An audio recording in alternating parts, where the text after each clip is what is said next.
Sumasahim papawid mula sa Premier Ibanag City of the North.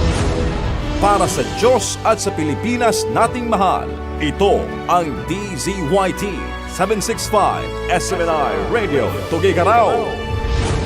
Kapartner mo sa balita at serbisyo.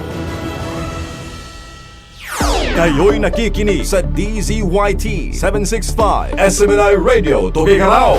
Kapartner mo sa balita at serbisyo. SMNI Radio News Blast. Oras, alas 6:41. Ang time check na yan ay hatid sa inyo ng RBC Cable. Patuloy tayo sa ating mga balita sa lokal.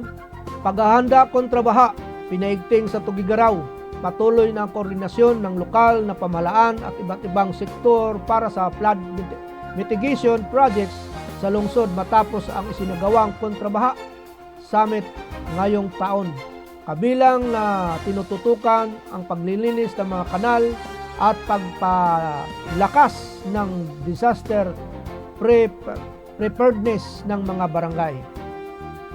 Pag-asa nagbabantay sa posibleng sama ng panahon, patuloy na minomonitor na ang autoridad ang lagay ng panahon matapos ang ulat ng posibleng pumasok sa Philippine Area of Responsibility ang bagyong Hagupit. Nagpapaalala ang mga lokal na opisyal publiko na maging alerto at ihanda ang emergency kit lalo na sa mga lugar na madalas bahain. Mga paaralan sa Tuguegarao naghahanda para sa Brigade Eskwela.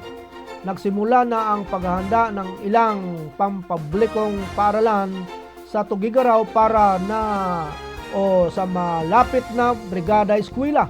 Nakikisa rin ang mga guro, magulang, volunteers upang linisin at ayusin ang mga silid-aralan bago ang pagbubukas ng klase.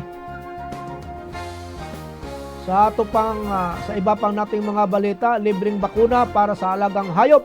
Inulunsad magsagawa ng libreng anti-rabies vaccination program ang lokal na pamahalaan sa ilang barangay sa Cagayan. Maraming pet owners ang nakiisa upang maprotektahan ang kanilang mga alagang aso at pusa laban sa rabies. Mga residente pinayuhan laban sa matinding init.